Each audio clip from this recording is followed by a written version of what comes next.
Welcome back to Say Nothing, the podcast bringing you an exclusive serialization of this gripping audiobook. Whether you're tuning in for the first time or following along chapter by chapter, settle in, get comfortable, and enjoy the ride. If you can't wait for the next episode, or you'd like to experience Say Nothing in full, you can purchase the complete book right now. Just follow the link in the description. Chapter 7. The journey from Paris seemed to take no time at all. As the train pulled into St. Pancras, Owen had long since packed up his belongings and was waiting impatiently at the doorway. Today could make or break the work he had done up to this point, and his exacting schedule meant there was no time to wait.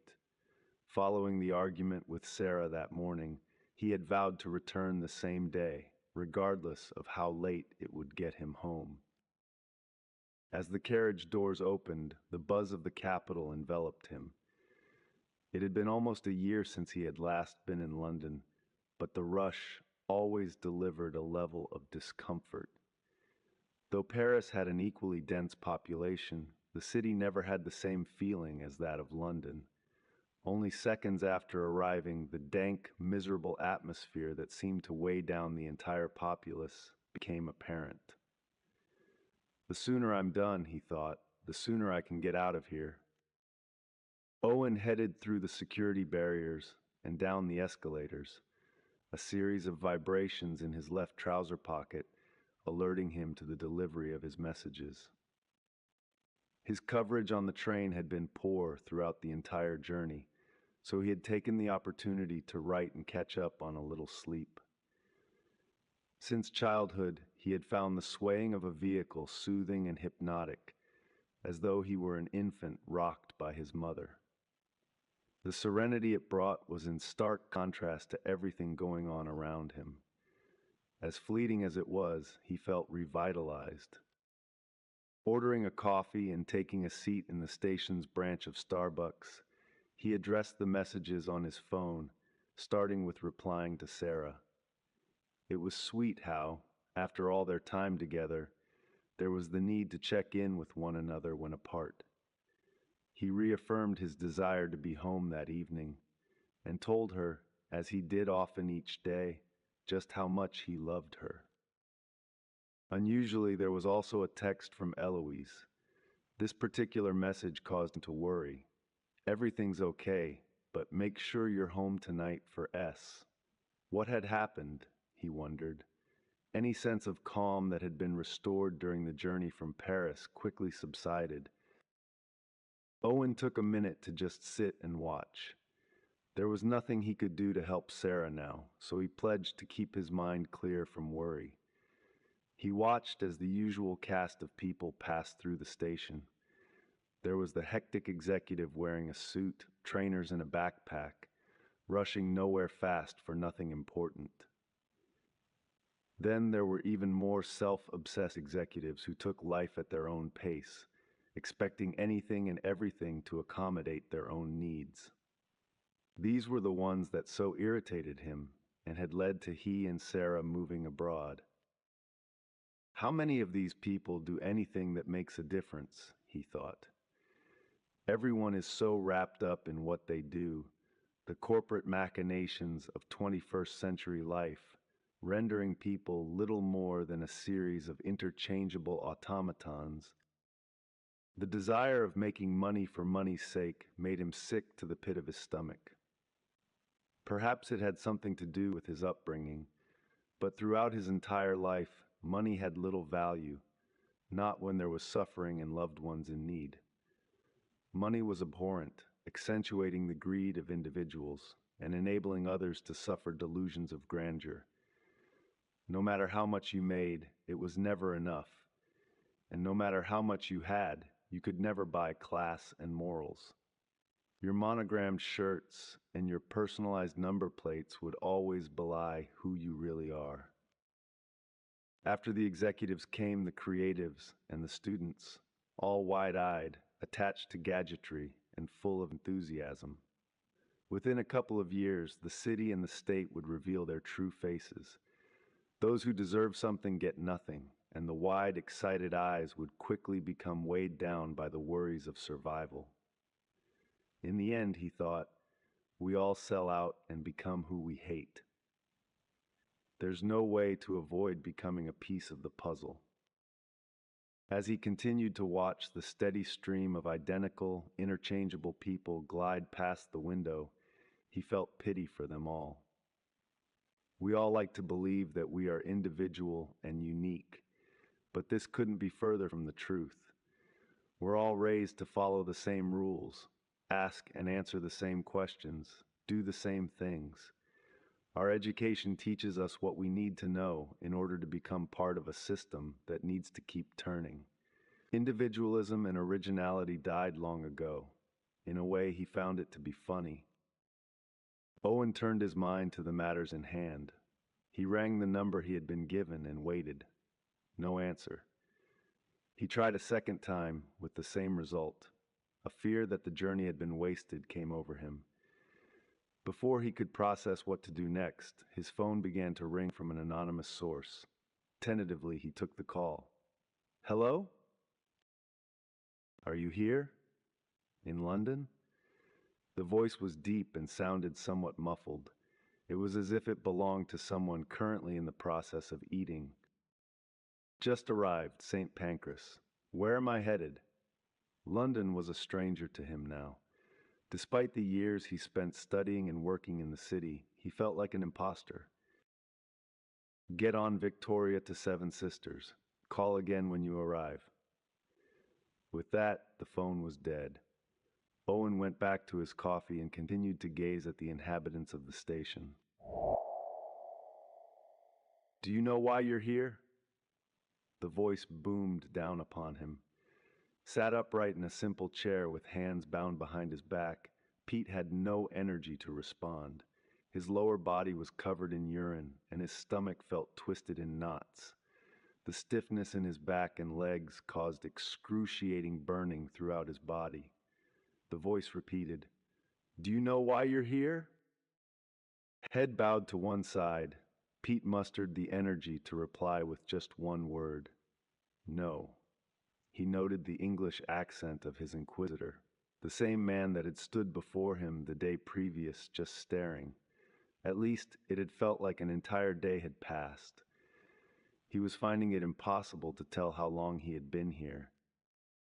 There had yet to be any offer of food or drink. His mouth was parched and his head ached like never before. The mildest attempt at concentration was a struggle, yet he noted the shuffling companion of the previous hours had long since left the room. His inquisitor was now the only company he had. He pulled up a chair from across the room and looked directly into Pete's bloodshot eyes.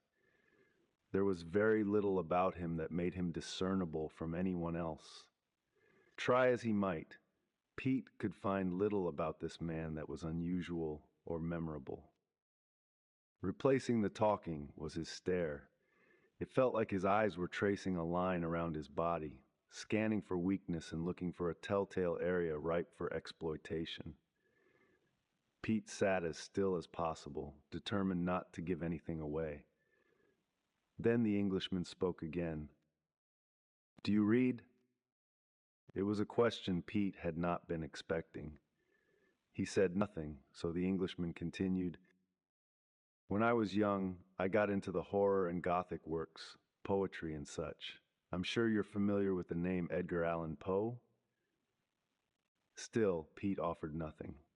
Course you are. My particular favorite of his was a little story called The Pit and the Pendulum. Ring any bells? All he knew of Poe was The Raven, which he'd been introduced to at school. He had found the analysis of poetry cumbersome, and this particular piece was, to his childhood mind, absurd. That the memory remained was a positive sign, he thought, for he feared that the hunger and dehydration he had experienced was beginning to torment his mind. No? Silent treatment, eh? Never mind. I'll provide a little explanation. The narrator finds himself locked alone in a darkened room, not dissimilar from the one you find yourself in right now. He's fed and watered by his unknown captors until one day he finds himself bound to a wooden board. The Englishman's actions were exuberant as he spoke, his arms flailing around as encouragement for picturing the scene. There he was, flat on his back in this cold, dark cell. Who had strapped him down? He motioned to Pete to provide an answer. None was forthcoming. Okay, but what's that up above? The Englishman leapt to his feet and stared at the ceiling above them. Back and forth it swung. Back and forth, back and forth, back and forth. It was huge. Back and forth, back and forth. Was it? Was it getting closer? Back and forth, back and forth, back and forth. A gigantic scythe edging its way closer to him. Back and forth. This thing was sharper than you could imagine and carried enough weight that slicing through anything in its way would be effortless. Back and forth, back and forth. His arms were now swinging as he spoke, edging towards Pete's own. Closer and closer it came. Back and forth, back and forth, back and forth, back and forth. And then it's there, mere millimeters from his stomach. Back and forth, and coming closer until... The Englishman kicked away the chair from Pete, sending him crashing to the cold floor in an explosion of sound. His shoulder crashed against the concrete, followed quickly by his cheek and temple. As he battled to stay conscious, he saw the Englishman walk towards the door. "Wake him up and get him examined," he heard him say as the door slammed shut. The light went out. As he waited outside the station, traffic on the high street came to a halt. Unlike the rain that had been falling in Paris all week, the sky was completely clear and the sun shined powerfully. The instant he'd emerged from the tube station, Owen had been back on the phone. Once again, the number he called simply rang and rang before being transferred to voicemail. Again, he received a call back seconds later. He would have company in a matter of minutes, and he should stand directly beneath the Seven Sisters road sign beside the dental clinic. Owen looked out across the road in something of a daze. He'd not been to this particular part of London for a good few years. There was a time, back in university, that he and his friends would initiate a game of tube station roulette and wind up at the station of choice looking for somewhere to drink. Many a time they'd emerge from the tube and head to the fountain on West Green Road to monopolize the pool table for the evening. It all seemed so familiar to him now, and he raised a smile to the memories of his carefree former self. Little did he know then what was to come. The discoveries, the investigations, the letters, the clandestine meetings. Part of him longed to return, longed to forget everything that he had learnt since. Things would be so much different. Just as the nostalgia was taking hold, a voice startled him from his reminiscence. "Owen?" He turned and focused on the man before him.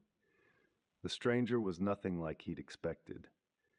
In their dealings online, Owen had created a vision of how his partner might look.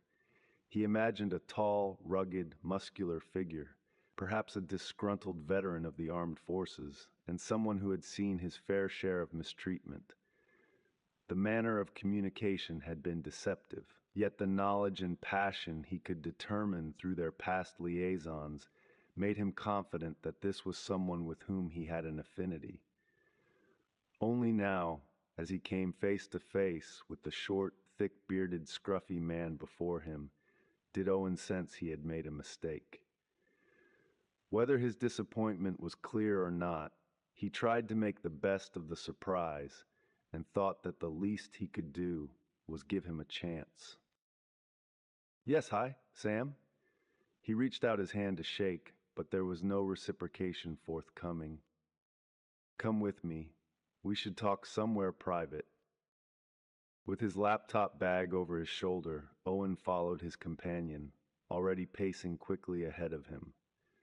It was clear it was going to be a difficult afternoon. Not only had he been met by someone that fell well below expectations physically, there was a surliness about him that made him think that this working relationship had the hallmarks of failure. The two men continued down the street in silence. Owen felt a sense of trepidation about where he was being led, but was astute enough to realize that, should anything untoward occur, he had the attributes to get out of trouble. Keep your wits about you, he thought to himself, and know your exits. If he had taken nothing else from his fraternal relationship, it was this. Thank you for listening to this excerpt from Say Nothing, a compelling thriller currently available on Amazon. Follow the link in the description to order your copy today. Please like and review this podcast and recommend to your friends. Don't forget to tune in again and join us for the next chapter.